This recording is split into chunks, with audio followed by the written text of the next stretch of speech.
Lecture number 8 के first clip में हमने टोटल रेवेन्यू, एवरेज रेवेन्यू और मार्जिनल रेवेन्यू के कॉन्सेप्ट को स्टडी किया। अब हम देखेंगे कि एक इंडिविजुअल फर्म के revenue curves under perfect competition और under imperfect competition and monopoly कैसे होते हैं। First of all we will discuss the revenue curves of an individual firm under perfect competition.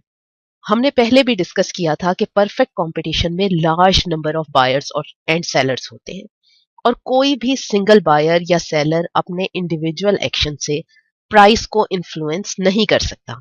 यानी कोई भी फर्म अगर ज्यादा या कम अमाउंट को प्रोड्यूस करना चाहे तो वो प्राइस को इन्फ्लुएंस नहीं कर सकती। इसी तरह अगर कोई बायर कम या ज्यादा प्रोडक्ट परचेज करना चाहे तो वो भी प्राइस को इन्फ्लुएंस नहीं कर सकता। यानी price market forces of demand and supply से डिटरमिन होते हैं। परफेक्ट कंपटीशन में हर फर्म को प्रिवेलिंग मार्केट प्राइस पर ही अपनी प्रोडक्ट को सेल करना होता है और बायर्स को इसी प्रिवेलिंग मार्केट प्राइस पर ही इस प्रोडक्ट को परचेज करना होता है। परफेक्ट कंपटीशन की सिचुएशन में चूंकि एक individual firm prevailing market price पर अपनी प्रोडक्ट की जितनी अमाउंट चाहे प्रोड्यूस और सेल कर सकती है, इसलिए इस सिचुएशन में फर्म का डिमांड कर्व या average revenue curve perfectly elastic होता है। सबसे पहले हम इस टेबल को डिस्कस कर लेते हैं। इस टेबल से शो हो रहा है कि मार्केट में ₹10 पर यूनिट की प्राइस प्रिवेल कर रही है। इस प्राइस पर एक इंडिविजुअल फर्म अपने 10, 11, 12, 13 और 14 यूनिट्स को प्रोड्यूस और सेल कर रही है। टोटल रेवेन्यू हम प्राइस को क्वांटिटी से मल्टीप्लाई करने से हासिल कर सकते हैं, जबकि एवरेज रेवेन्यू टोटल रेवेन्यू को क्वांटिटी से डिवाइड करने से हासिल होता है। इसी तरह से मार्जिनल रेवेन्यू हर यूनिट के टोटल रेवेन्यू को प्रीवियस यूनिट के टोटल रेवेन्यू से सबट्रैक्ट करने से हासिल होता है। जैसा कि हमने अभी डिस्कस किया है कि मार्केट में ₹10 पर यूनिट की प्राइस प्रिवेल कर रही है और अगर फर्म इस प्राइस से कम प्राइस चार्ज करना चाहे तो वो अपनी सेल्स नहीं बढ़ा सकती।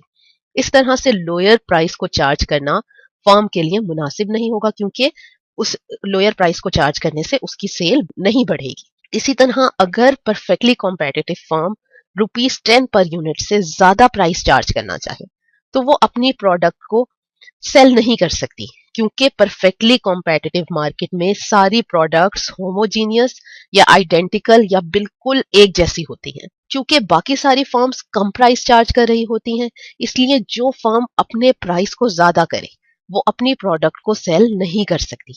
इसी वजह से परफेक्टली कॉम्पिटिटिव मार्केट में सब फर्म्स के लिए एक ही प्राइस प्रिवेल करती है और फर्म्स का डिमांड कर्व परफेक्टली इलास्टिक होता है। अब हम इस टेबल की इंफॉर्मेशन की मदद से डायग्राम को ड्रॉ करते हैं। डायग्राम ए में मार्केट डिमांड कर्व डी और मार्केट सप्लाई कर्व एस को शो किया गया है और इन दोनों के इंटरसेक्शन से यानी मार्केट डिमांड कर्व और मार्केट सप्लाई कर्व के इंटरसेक्शन से ₹10 पर यूनिट की प्राइस डिटरमिन हुई है। डायग्राम बी में हॉरिजॉन्टल डिमांड कर्व डी एक इंडिविजुअल फर्म का डिमांड कर्व है जो कि individual perfectly competitive firm face कर रही है। ये डिमांड कर्व ₹10 पर यूनिट की प्राइस पर परफेक्टली इलास्टिक है। यही डिमांड कर्व फर्म का एवरेज रेवेन्यू कर्व और मार्जिनल रेवेन्यू कर्व भी है। अब लेट सपोज मार्केट की डिमांड बढ़ गई है, यानी market demand curve D dash पर शिफ्ट हो गया है। इस तरह से मार्केट प्राइस ₹10 के बजाय ₹15 हो गई है। इस मार्केट प्राइस के बढ़ने की वजह से इंडिविजुअल फर्म का डिमांड कर्व भी डी से डी डैश पर शिफ्ट हो गया है और इस तरह इंडिविजुअल फर्म की प्राइस पर यूनिट ₹15 हो गई है। इस तरह से परफेक्टली कॉम्पिटिटिव मार्केट स्ट्रक्चर में फर्म प्राइस टेकर होती है, यानी फर्म की कोई इंडिपेंडेंट प्राइसिंग पॉलिसी नहीं होती, बल्कि फर्म को वही प्राइस एक्सेप्ट करनी होती है जो कि मार्केट डिमांड कर्व और मार्केट सप्लाई कर्व के इंटरसेक्शन से डिटरमिन होती है। अब हम इसी प्रीवियस टेबल से टोटल रेवेन्यू की इंफॉर्मेशन लेकर टोटल रेवेन्यू कर्व ड्रॉ करें, यानी हम एक्स एक्सिस पर यूनिट्स ऑफ प्रोडक्ट या क्वांटिटी ऑफ आउटपुट को लें और वाई एक्सिस पर टोटल रेवेन्यू को लें तो हमें और टेबल की इंफॉर्मेशन से ग्राफ प्लॉट करें तो हमें एक straight line total revenue curve हासिल होता है जो कि ओरिजिन से पास हो रहा है। जो ये शो कर रहा है कि यूनिट्स ऑफ प्रोडक्ट सोल्ड के बढ़ने से टोटल रेवेन्यू भी इंक्रीज हो रहा है। ये तो थे revenue curves under perfect competition. Now we will discuss revenue curves of a firm under imperfect competition. Imperfect competition में या तो फर्म्स बहुत थोड़ी होती हैं या फिर प्रोडक्ट होमोजीनियस या आइडेंटिकल नहीं होती। इसलिए इंडिविजुअल फर्म इम्परफेक्ट कंपटीशन में प्राइस को इन्फ्लुएंस कर सकती है, यानी इम्परफेक्ट कंपटीशन में फर्म्स प्राइस मेकर होती है। Imperfect competition can assume the following forms. Number 1, pure monopoly, जिसमें एक सिंगल फर्म या एक सिंगल सेलर अपनी प्रोडक्ट की सप्लाई को कंट्रोल करता है।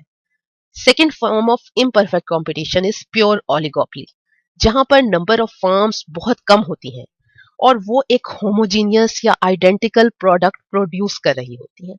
इसको ओलिगोपोली विदाउट प्रोडक्ट डिफरेंशिएशन या परफेक्ट ओलिगोपोली भी कहते हैं। Third form of imperfect competition is oligopoly with product differentiation.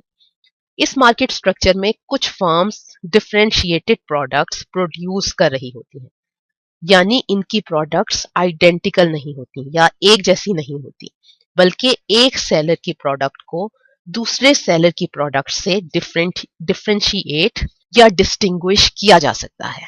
Fourth one is monopolistic competition, जिसमें नंबर ऑफ फर्म्स बहुत ज्यादा होती हैं जो कि डिफरेंशिएटेड प्रोडक्ट्स प्रोड्यूस कर रही होती हैं। इम्परफेक्ट कंपटीशन की डिफरेंट फॉर्म्स में एक फीचर बिल्कुल कॉमन है, यानी ये फीचर इम्परफेक्ट कंपटीशन की सारी फॉर्म्स में पाया जाता है। ये फीचर है कि अगर एक इम्परफेक्टली कॉम्पिटिटिव फर्म अपनी प्रोडक्ट की प्राइस को बढ़ाती है तो उसकी सेल कम हो जाती है। इसी तरह से अगर ये फर्म अपनी प्रोडक्ट की प्राइस को कम करती है तो उसकी सेल ऑटोमेटिकली ज्यादा हो जाती है। इसीलिए फर्म का डिमांड कर्व या average revenue curve downward sloping होता है या नेगेटिवली स्लोपिंग होता है, जबकि इस कर्व की elasticity of demand, number of firms और nature of products being produced by individual firm, इन दोनों चीजों पर डिपेंड करती है। मोनोपोली के केस में चूंकि एक सिंगल फर्म होती है विच रिप्रेजेंट्स द इंटायर इंडस्ट्री, इसलिए इस केस में एवरेज रेवेन्यू कर्व ही इंटायर इंडस्ट्री का डिमांड कर्व को रिप्रेजेंट कर रहा होता है। अब हम इस टेबल को कंसल्ट करते हैं। टेबल से जाहिर है कि जैसे जैसे फर्म की प्रोडक्ट की प्राइस कम हो रही है, इस प्रोडक्ट की सेल बढ़ती जा रही है। टोटल रेवेन्यू प्राइस और क्वांटिटी को आपस में मल्टीप्लाई करने से हासिल होता है, जबकि एवरेज रेवेन्यू टोटल रेवेन्यू को क्वांटिटी से डिवाइड करने से हासिल होता है। और मार्जिनल रेवेन्यू भी एज यूजुअल टोटल रेवेन्यू का वो एडिशन होता है जो कि एक एक्स्ट्रा यूनिट से हासिल हो रहा है। अगर हम डेटा की मदद से एवरेज रेवेन्यू कर्व और मार्जिनल रेवेन्यू कर्व को ड्रॉ करें तो हम देखेंगे कि average revenue curve downward sloping है, जो ये शो कर रहा है कि फर्म को अपनी सेल इंक्रीज करने के लिए अपने प्राइस को कम करना पड़ता है। फर्म का मार्जिनल रेवेन्यू कर्व भी डाउनवर्ड स्लोपिंग है, जो कि एवरेज रेवेन्यू कर्व से नीचे है। मैथमेटिकल रूल के तहत अगर एवरेज क्वांटिटी फॉल कर रही हो, जैसा कि इस टेबल में एवरेज क्वांटिटी फॉल कर रही है, तो मार्जिनल क्वांटिटी एवरेज क्वांटिटी से ज्यादा फॉल करती है। इसी वजह से marginal revenue curve imperfectly competitive firm के केस में एवरेज रेवेन्यू कर्व से बिलो होता है। हम मार्जिनल रेवेन्यू कर्व को देखते हुए एवरेज रेवेन्यू कर्व या डिमांड कर्व की इलास्टिसिटी डिफरेंट प्राइस पर डिटरमिन कर सकते हैं। इस टेबल से जाहिर है कि जब तक मार्जिनल रेवेन्यू कर्व पॉजिटिव है, टोटल रेवेन्यू इंक्रीज कर रहा है। डायग्राम से भी जाहिर होता है कि पॉइंट एन के ऊपर के एवरेज रेवेन्यू कर्व की elasticity of demand greater than 1 है, यानी इस पोर्शन की elasticity of demand greater than 1 है, क्योंकि यहां तक मार्जिनल रेवेन्यू पॉजिटिव है। चूंकि प्राइस के कम होने से टोटल रेवेन्यू बढ़ रहा है, इसलिए इस सेगमेंट में elasticity of demand greater than 1 है। फिफ्थ और सिक्स्थ यूनिट के दरमियान चूंकि प्राइस के कम होने से टोटल रेवेन्यू सेम ही रहता है, इस पॉइंट पर elasticity of demand equal to unity है, यानी इस पॉइंट पर मार्जिनल रेवेन्यू 0 है। इस पॉइंट पर टोटल रेवेन्यू मैक्सिमम है। इस पॉइंट पर elasticity of demand equal to 1 है, क्योंकि इस पॉइंट पर टोटल रेवेन्यू मैक्सिमम है यानी 30 है, और इस पॉइंट पर मार्जिनल रेवेन्यू इक्वल टू 0 है।